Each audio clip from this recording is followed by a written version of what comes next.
Chairman, there are several states Just three places. that allow for citizens and adults to make this choice. Many of those states surround Missouri, and so a lot of the enthusiasts, unfortunately, choose to bypass our state when they're traveling to events in other states. And so the states are moving in the direction of giving more freedom in this regard. They're not moving toward the direction of adding more mandates on this issue. The mortality rates, the data shows that the mortality rates are unaffected. Those states that allow individuals to have a choice of the 14,283 motorcycle fatalities which occurred nationwide in the last over a period of 2008-2010, 57.6% of those were wearing a helmet. There's a chart that I can provide this morning that shows from research done what thickness of helmet an individual needs to have at certain speeds. Essentially, what those studies indicate is that above 40 miles per hour, there's no amount of thickness that would save an individual. Nothing reasonable that would be reasonable for anyone to wear. At above 30 miles an hour, you need 15 inches of thickness in the helmet that you're wearing. If you're riding 20 miles per hour and you're in impact, you would need 6.5 inches. And I don't know I don't have a helmet that I can show you that's 6.5 inches thick, but that alone would be a very nice visual. For the most part, Mr. Chairman, the fatalities that occur are mostly resulting from alcohol and speeding. So, according to the National Highway Traffic Safety Administration in 2010, a total of 29% of motorcycle fatalities were the result of the motorcyclists drinking while operating the vehicle. In other years, that number approaches 1/3 of motorcyclists that have died in an accident were drinking. In addition,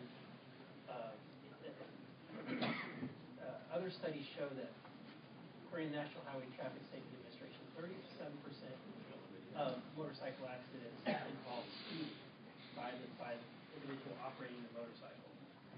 So, basically, most of the deaths related to motorcycle accidents are not related to the helmet issue; they're related to other causes. The most important thing that can be done really is training. They report that 33% of all accidents involve unlicensed or improperly licensed drivers, and therefore, if there were anything that we could do that would actually have an impact, the data indicates that our helmet law is not having an impact on safety, but the data does indicate that there's anything that we could do, it would be to try to get more trained and more experienced riders on the road. I didn't prepare a PowerPoint, but it's going to be nearly impossible. The chairman is very educated on this issue already. With that, I'd be happy to take any questions. Any inquiries? Representative McCarty? To inquire. Proceed. So, you're on your, 8th year? This is my 6th. 6th year. And how many times have we passed this? You know, I've been here 4. We passed it, I know, 4 times. And it goes through the process, and goes through the Senate, it goes to Governor Jackson, he vetoes it. What makes us think this year is going to be any different from all the other years that we sent out? And he's not just going to veto this and try to spend our wheels. Do you have any idea why he decided that? I'm not certain what the governor's No, I'm not views are on asking the you. issue, and I'm just asking, I feel that is there something different this year that you feel makes it more of a chance? I think that discussions often change. I think that the environment changes. I also think that there's an opportunity to reason with the governor over some of the safety issues and talk about courses that he might be able to offer. That really would happen. I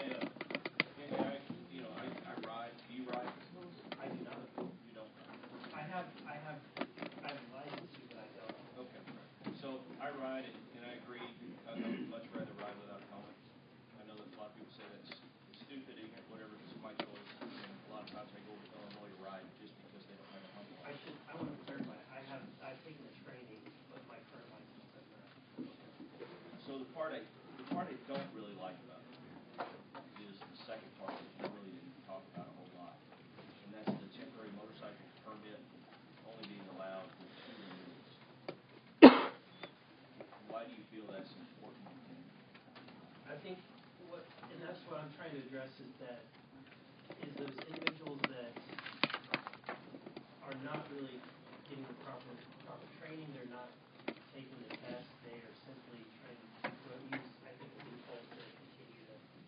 When you got your license, did you get a temporary permit? No, I took Safety first. I had a temporary permit as well for a while, and I used to ride when I was back in the Air Force, and then I quit riding for several years, and then got back into it. It takes a while to get kind of back on your feet and get your sea legs back on. You know, I look at that, and there's some restrictions with that temporary permit, like you can't have a passenger, you can't ride at night, so there's some safety concerns there. And I guess my concern with limiting it to 2 additional permits is we're taking someone and kind of forcing them to go through that test when they may not really be ready to do that. And when you take the test, it's during the day, and there's no passenger. And so you go and you borrow somebody's smaller bike, and you go out there and you take this test, you have no passenger, it's in the daylight, the weather's good, everything's great, it's on a parking lot, there's no traffic, everything is wonderful and great, and then we kind of forcing them into that when they may not be prepared for a license that allows them to have a passenger and night riding and all this other stuff. And so I kind of look at that and I kind of think, we could actually be putting people at risk by forcing them to get a license before they're really ready to.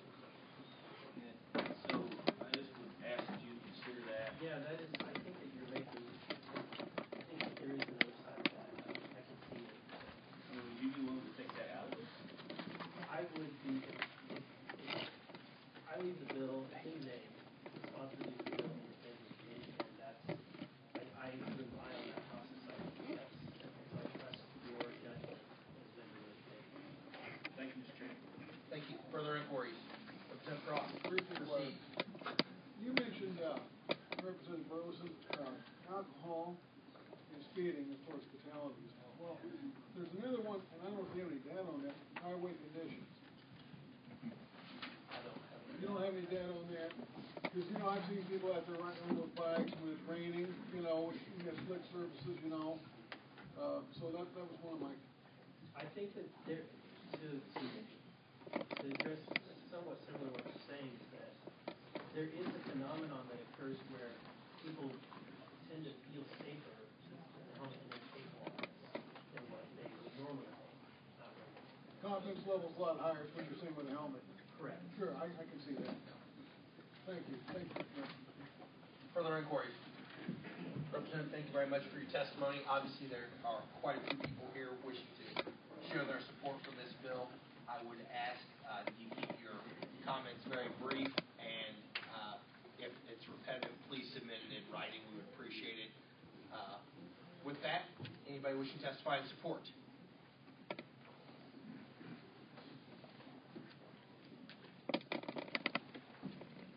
Several witness forms here for you, Mr. Chairman. Mr. Chairman, members of the committee, my name is Terry Lee Cook. I'm representing Freedom of Road Riders today. Just real quickly, I'd like to dispel a couple of things, maybe answer the representative's question that you brought up. I've been a motorcycle safety instructor here in the state of Missouri, appointed by Governor Carnahan on the very first motorcycle safety committee. And our thoughts with the representative's provisions on just the 2 renewals is that we really, really want them to get the training, to get to learn to do all that, which would answer the second question that came up, sir, and that is, as part of the training, when we teach people to ride motorcycles effectively, we teach them traction management, we teach them how to manage that traction in better ways in different conditions and different road conditions. And then I believe the representative over here had a question about road conditions. That's something that we teach as part of that. But what we're here mostly to talk about is the helmet bill. This bill that the representative has been kind enough to introduce for his constituents and for our organization.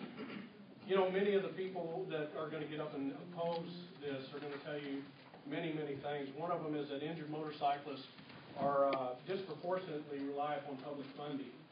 folks, if you do the economics and the simple economics of the thing, if you're looking at a $10,000 and up to maybe $50,000, $60,000 Harley Davidson within several $100s worth of clothing that you need to do, we're talking about some serious discretionary income.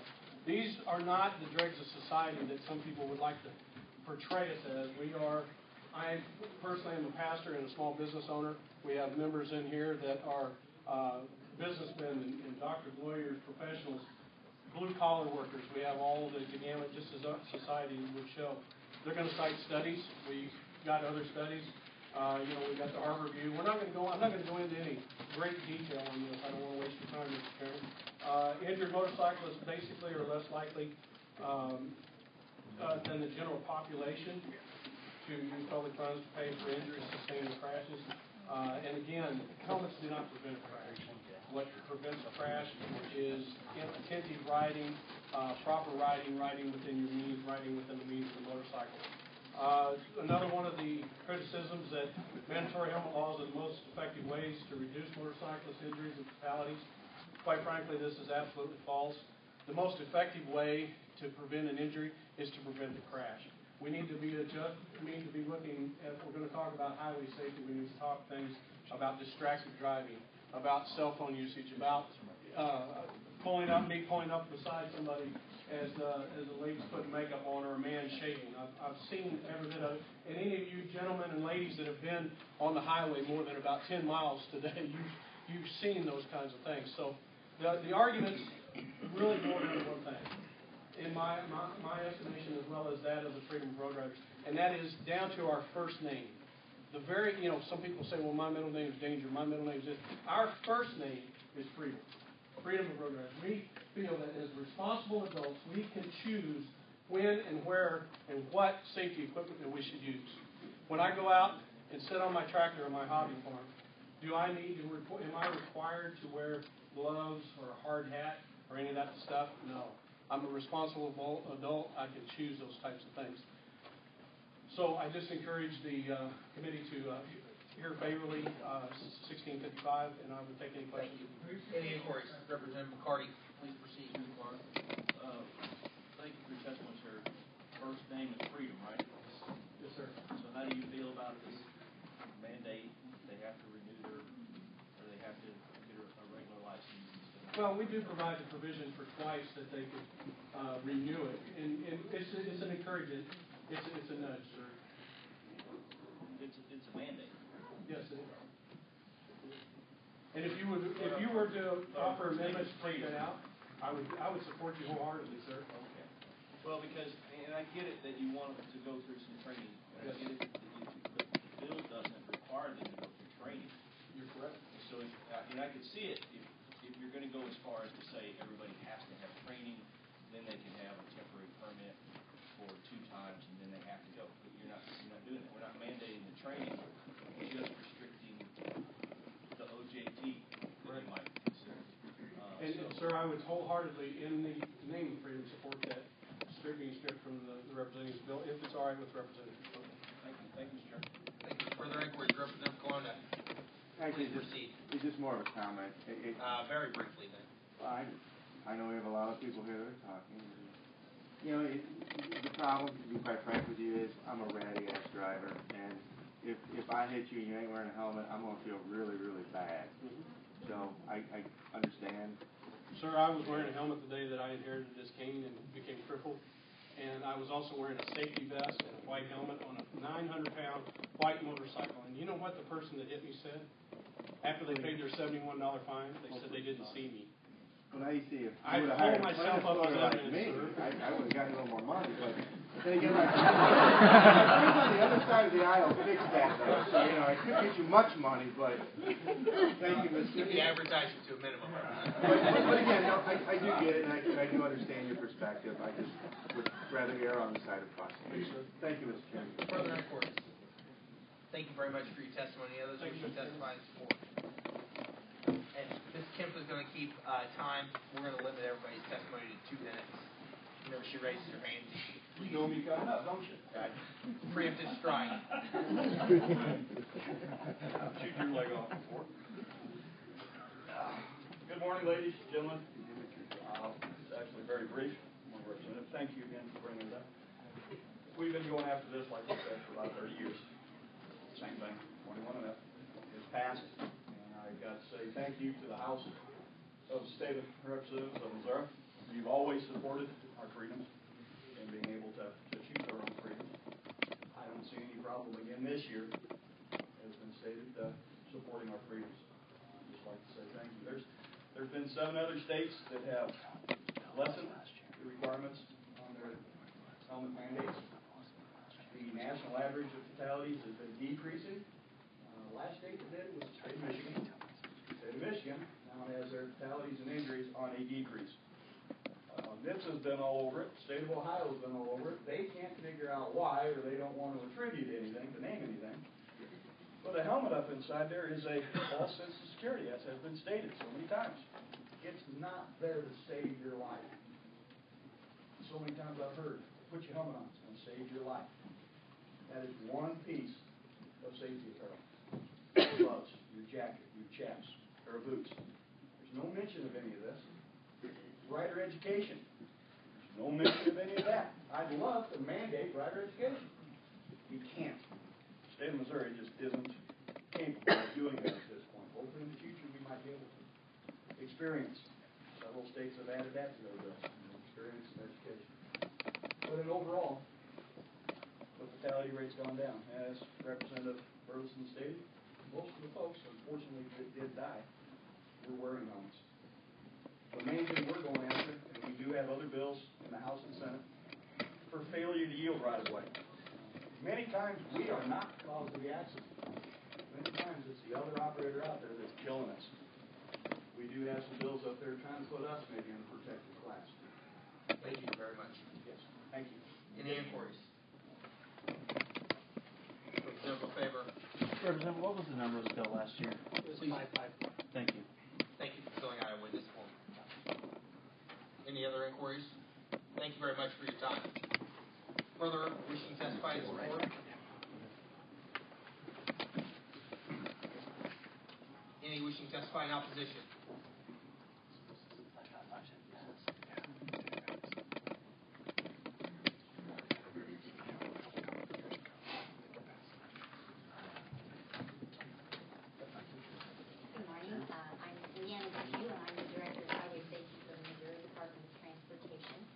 I just want to share with you a few brief things that I think are really important.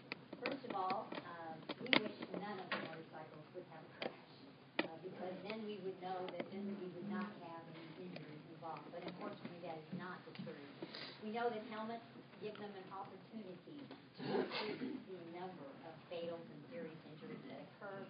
We know that helmets reduce the risk of suffering a fatal crash by at least a third, based on research from many, many sources. So, helmets are proven life-saving devices. They decrease the severity of injuries. They are, a universal helmet law is the #1 way that we can indeed protect our motorcyclists. We know that in a major research study that was done by the Centers for Disease Control and NHTSA, that 18 states were looked at, 104,000 motorcyclist crashes were looked at, and they found that helmets reduce the risk of head injury by 69%. So there may be this fallacy that, helmets don't work, but I will tell you that helmets do work. In states that have universal helmet laws, 12% of those that are fatally injured are not wearing a helmet. In those that have partial helmet laws, which this would do, we're looking at 64% of those that are fatally injured are 5 times more likely to not be wearing a helmet in those states. And those that have no helmet laws at all, those that are killed 79% or 6 times more likely not to be wearing a helmet. My big concern right now is I am looking at our state in particular, and when I looked at 2012, we had 26 of our fatalities in motorcycles that were not wearing a helmet or a DOT compliant helmet, and that's 26.5% are already not wearing these, which is a very, very big concern. If you'd like to submit some written testimony, I can make sure the committee gets it before we vote. very much. Any inquiries? Representative Parkinson. Proceed. Joe McGuire, thank you, Mr. Chairman. Who do you work for again? The Missouri Department of Transportation, sir. And whose direction are you testifying against legislation or committee? I am by the commission. The commission has a public policy regarding motorcycle What is that stated policy?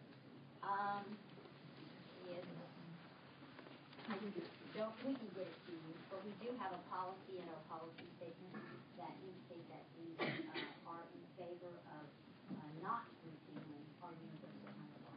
Do you think it's appropriate that state paid employees are here testifying against legislation?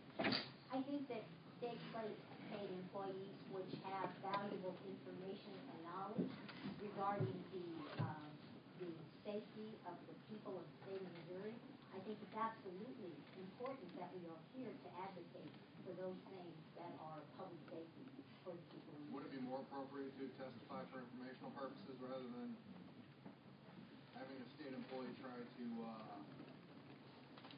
alter policy?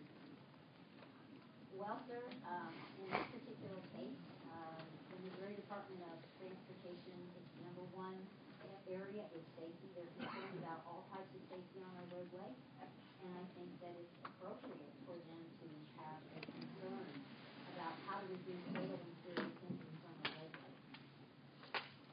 Okay, well, this particular committee member thinks that it's incredibly inappropriate for you as a state-paid employee to sit here and testify and try to alter public policy. Thank you, Mr. Chairman. Further inquiries? Representative Miller. Good, Proceed. thank you. Is there any funding, federal funding tied to the helmet law currently? No, sir. There is not. Do you know of, how do you get your funding at MoDOT? It comes from various sources. Some is through state and road. Would you say the majority of it is through gas tax, through the Federal. yes. And some through the state gas tax, yes. And if you take away this restriction, do you think that it will increase mileage or decrease mileage on the roads? As far as motorcycle mileage is concerned, I really can't answer that. I don't know whether it will increase or decrease mileage on the roadway. My district is Lake of the Ozarks, and we've been bypassed for years because of this law. And it would increase substantially, I can tell you that right now. So, and that is how you get your money.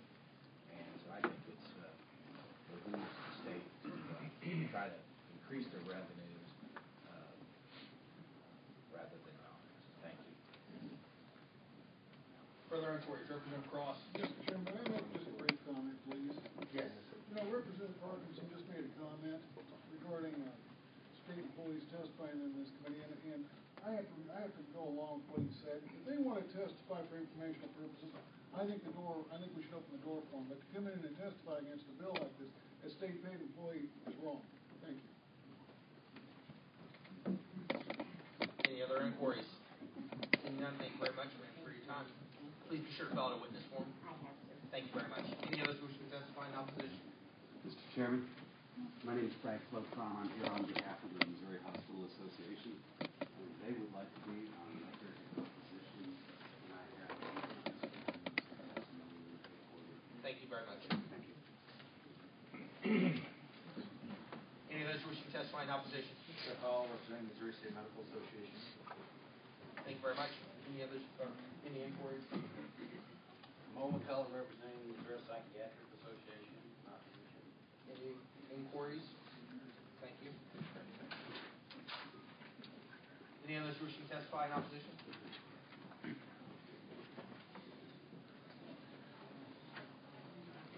My name is Maureen Cunningham. I'm the Executive Director for the Brain Injury Association of Missouri. We are a statewide nonprofit organization. We receive no state money or federal money. We are donations only. And we support, or we maintain, we want you to maintain Missouri's all-rider motorcycle helmet law. As it said, motorcycle helmets are it's logistics are the logical choice from seatbelts and airbags. They have proven to save lives. Helmets have proven to save lives. The freedom of choice is a choice that affects other people. It's a choice that when a 22-year-old father is killed, it affects the 2-year-old daughter. That daughter did not have that choice for her father to be there to walk her down the aisle because he made the choice to die instead. Nursing home care costs $40,000 a year. It will take 334 motorcycle riders to ride down Capitol Avenue to pay for 1 year of nursing home care. That's $2.2 million for an individual at 22 years of age that lives in a nursing home until 77 years of age.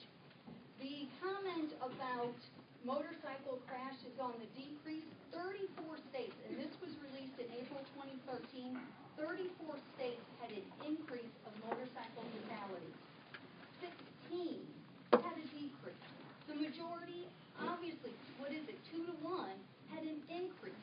The conversation changing in the public appeal, or the public now supports 84% of Missouri support an all-rider motorcycle helmet law. This is up from 2005 when 80% supported the all-rider motorcycle helmet law. So in my opinion, the conversation is changing for the better.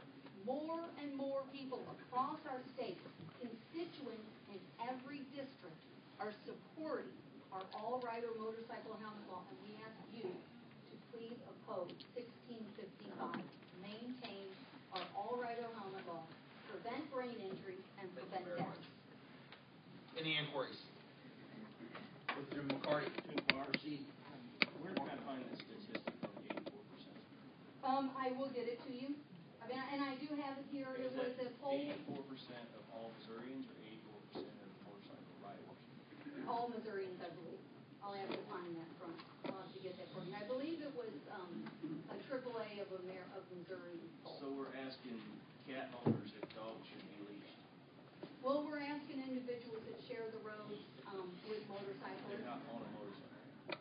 In the cars next to them, and that, if they're not paying attention, they could cause an injury to the person themselves in the car as well as the motorcyclist. Thank you. Further inquiries? Thank you very much for your time. Please be sure to call the witness form. Any others wishing to testify in opposition? Any for informational purposes only? Thank you very much, Representative Burke. This will conclude the hearing on House Bill 1655. If there is anybody wishing to submit written testimony, please feel free to come up and set it on the desk.